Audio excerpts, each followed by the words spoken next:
So in this video, we're going to be solving a Korean Math Olympiad problem in which we have an equation with exponents and we want to solve for x. But before we go on, consider subscribing and ring the bell to not miss my latest videos. So the first thing that I'm going to do is to factor each of the terms on the left-hand side as much as I can.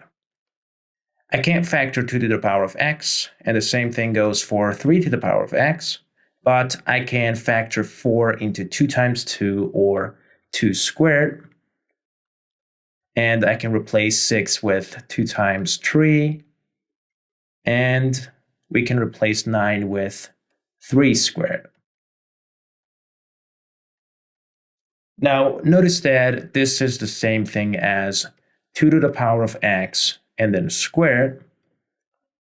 I can distribute the power over this product and say that this is equal to 2 to the power of x times 3 to the power of x.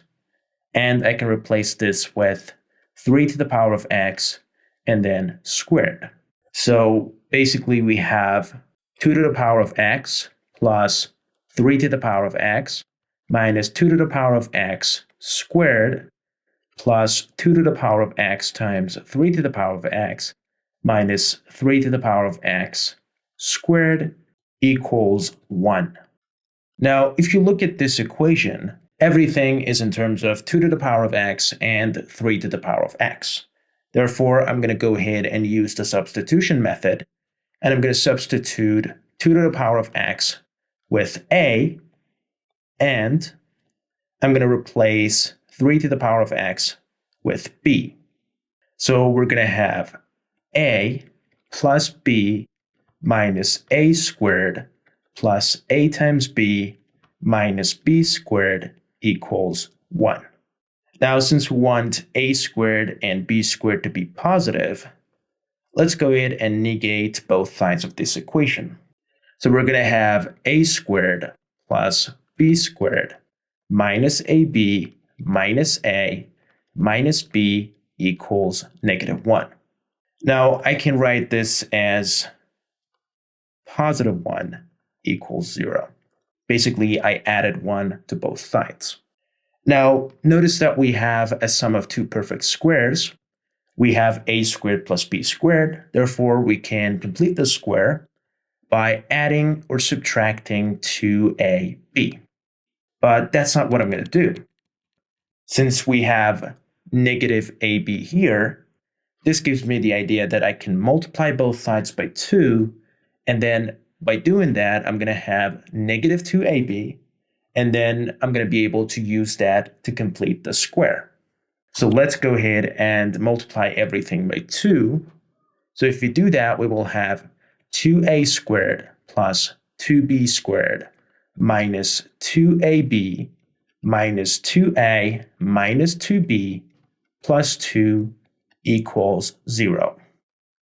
Next, I'm going to rewrite the left-hand side as a squared plus b squared minus 2ab plus a squared minus 2a plus 1 plus b squared minus 2b plus 1 equals 0. Now, notice that I broke this 2a squared into this a squared and this a squared. And I broke 2b squared into this b squared and this b squared. And I broke 2 into this +1 and this +1. And I did all of that because in this way, we're going to have 3 perfect squares. This is a perfect square, as well as this one and this one. The first one is a minus b all squared. The second one is a minus 1 all squared. And the third one is b minus 1 all squared.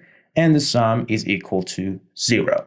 Now, since we all know that any perfect square is non-negative, this and this and this all are non-negative numbers. So since their sum is equal to 0, all of them have to be equal to 0. So from this, I can say that a minus b has to equal to 0, a minus 1 has to equal to 0, and b minus 1 has to equal to 0. So from the first one, I can say that a equals b. From the second one, I can say that a equals 1. And from the last one, I can say that b equals 1.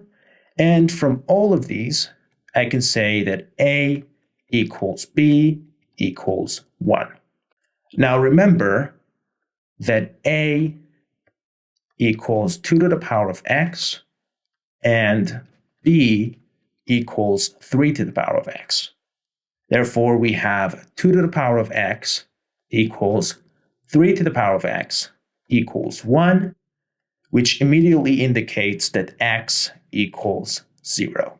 Great, so we solved this for x, and this brings us to the end of this video. Thank you for watching this video. Please consider subscribing and ring the bell to not miss my latest videos, and hit the like button if you find this video helpful. Hopefully, I will see you later. Goodbye for now.